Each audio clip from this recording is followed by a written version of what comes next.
Back in June, a 63-year-old British tourist, Roland Cherry, was severely injured after being attacked by a hippo while on a trip in Zambia, Africa. Roland and his wife Shirley were on a guided river tour when they felt what they called an almighty bang, and a hippo lifted their canoe out of the water. Shirley was able to swim to shore, but Roland's shoulder was dislocated in the attack, and the hippo grabbed him in its jaws and dragged him to the bottom of the river. Luckily, Roland was then thrown toward the bank of the river, which ultimately saved his life.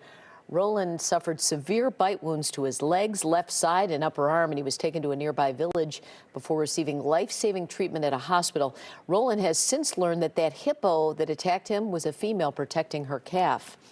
Roland joins us live this morning. Roland, Good my morning. goodness. Wow. What a story. I mean, I think I read somewhere that the doctor who heard that a hippo, someone who was attacked by a hippo was coming in, she said, we've never seen someone alive after a hippo attack.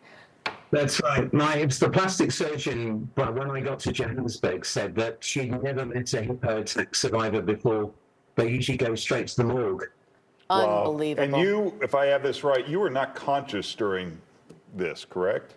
I was conscious for the first part. When I came out of the canoe with my dislocated shoulder, I was in the water, and I remember being dragged down to the bottom of the river.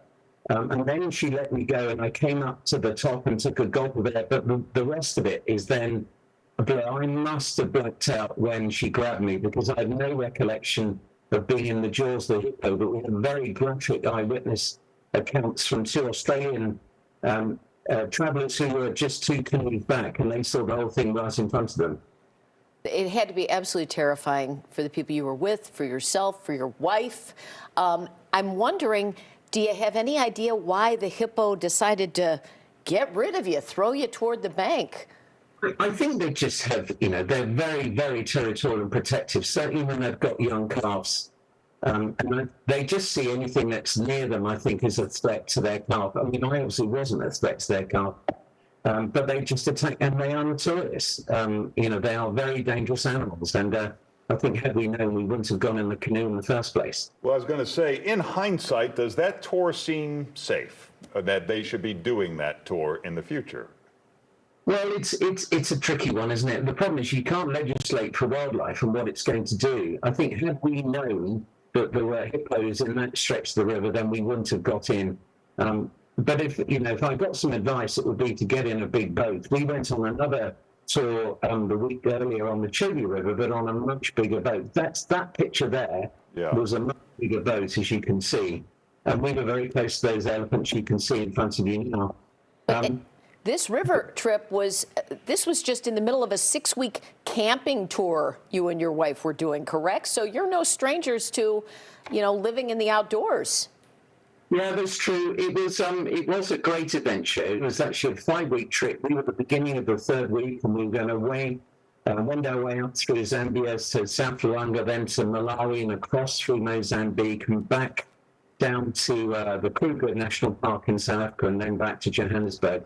But we didn't get that far. But so we're doing some publicity, really, because my life was saved by this little Tendere mission hospital in Chirundu, which was the local town where they took me to just after the accident. And they did an early intervention. They knocked me out and cleaned all my wounds. And that proved to be a godsend, because the real danger was infection and sepsis. That's what kills people in these circumstances. So we're trying to raise some money through our Just Giving campaign, JustGiving/Roland Cherry. We're trying to buy them an ambulance, which is my way of giving back to the people who saved my life. That's the photograph there. We don't have any photos, unfortunately. We're inside that hospital. The one you saw earlier was me in the hospital in Johannesburg.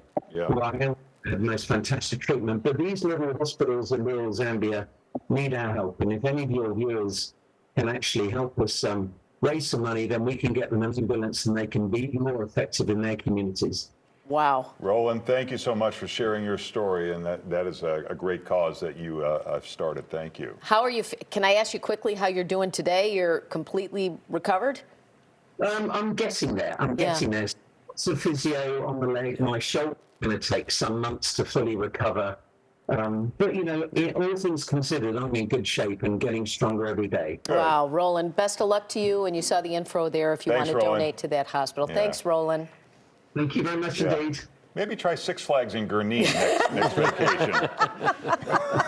We've got great amusement parks here, Roland. Come on and carousel. visit. Oh, thanks so much. Paul, you know you love waiting in lines yeah, for kid. I just go for the lines. I don't even get on the line.